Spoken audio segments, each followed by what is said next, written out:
Of the $2.1 trillion per year spent on healthcare, 95% of that money is spent on diseases that have already occurred. Reimbursements occur to treat people as they fall off the cliff rather than stopping them from jumping. A cross-sectional survey of over 55,000 U.S. physicians showed that less than 25% of obese patients received any counseling with regards to diet to help treat their obesity. In an attempt to discover what barriers kept physicians from advising more of their patients on lifestyle, a study surveyed over 20,000 physicians and found that the top 3 reasons were a lack of knowledge, a lack of time, and a lack of confidence. We feel that if physicians were aware of the evidence available and understood the magnitude of the effect, they would feel confident sharing about dietary interventions with their patients and would take the time to do so. The CDC has put out some really good maps starting in 1994 of the obesity and the diabetes prevalence in the US. And as it gets darker, we're getting more obese and we're getting more diabetes. And as you can see here, there's a corresponding relationship to where the obesity is occurring and where the diabetes is occurring. And in 2008, 1/2 of the US is over 26% obese. And 13 states, the people have a prevalence of 9% diabetes. The last 100 years has been hard on our hearts. In this graph, it shows an 8-fold increase in cardiac-related deaths. What has caused the increase in obesity, diabetes, and heart disease? Dr. Neil Bernard, an endocrinologist and researcher from George Washington University, explains the trends in diet. Meat consumption has gone up. This is the last 100 years. If you look at 1909, the average American in a year's time consumed about 150 pounds of meat in a year's time, a little bit less. But as of about a century later, we were 50 pounds higher than that. Now, if we break it down, red meat has gone up and down and up and down. It really hasn't increased. In fact, it's declined a little bit over a century ago. But we have more than made up for it with chicken. Americans now eat 1 million chickens per hour. Back in 1909, it took a whole year to get through not even 4 pounds of cheese per person.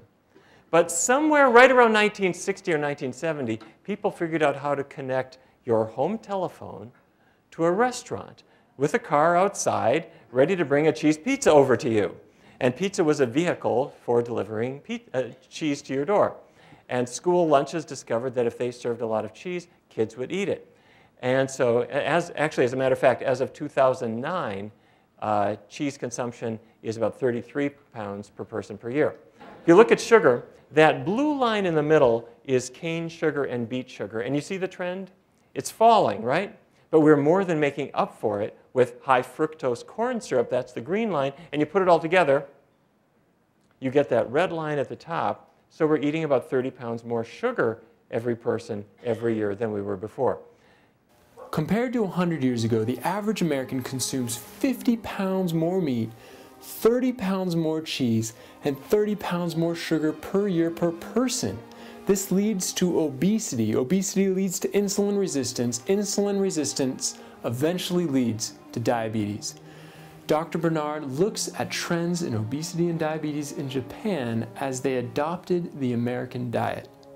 What's the dietary staple in Japan? What do they eat?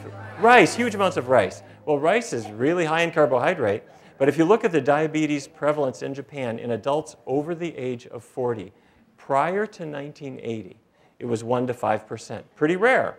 They were thinner than we were, they lived longer than we do, and yet they were eating a very, very high carbohydrate diet. But what happened in Japan right around that time? Yeah, that came in. And so did that. And so did that. And these are not traditional Japanese foods. And when you look at what happened to the Japanese diet, fat content went up and up and up and up. It's still not to where we are here in America. But it went up. And carbohydrate, starchy foods, rice and noodles, started being forgotten because burgers, steak, cheese, milk was pushing them off the plate. And so what happened? Well, when you put people on the scale, the top line is overweight, the bottom line is obesity. Not a lot of obesity yet, but the trend in increasing weight is very clear. So prior to 1980, diabetes was 1 to 5%, but by 1990 it was about 11 to 12% in 10 years' time. Now, did genes change? No, it wasn't a genetic thing. What changed was diet. Diabetes, from the Centers for Disease Control, 1 in 3 kids born in the year 2000 is going to develop diabetes. This is where we're going. Among Hispanics, the lifetime risk is about 45% for men, over 50% for women. What we're condemning the next generation to, if it's true, if what the CDC predicts really comes to pass. You've heard people say that this generation is going to be the first one to live shorter than their parents. You know what I'm talking about? Well, some of them are going to live a lot shorter than their parents, because statistics show that a person who is diagnosed with diabetes at age 40, a man loses almost 12 years of life. A woman loses more than 14. We're not talking about small things. We're talking about a major revolution in our health in exactly the wrong direction. In the Second Adventist Health Study, 97,000 Seventh-day Adventists from across North America were enrolled from 2002 to 2006. About half of the population is vegetarian, and the other half is not. This presents an ideal situation where the effect of diet on chronic disease can be researched. In this cross-sectional study, published in 2009, 61,000 of the Adventist Health Study 2 participants were evaluated in regards to diet, weight, and diabetes status. Here can be seen the effect of diet on body mass index.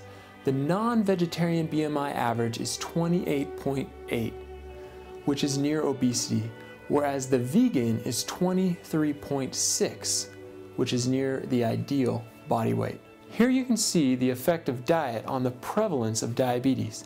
The prevalence of diabetes is over 60% less in vegans than in the non-vegetarians.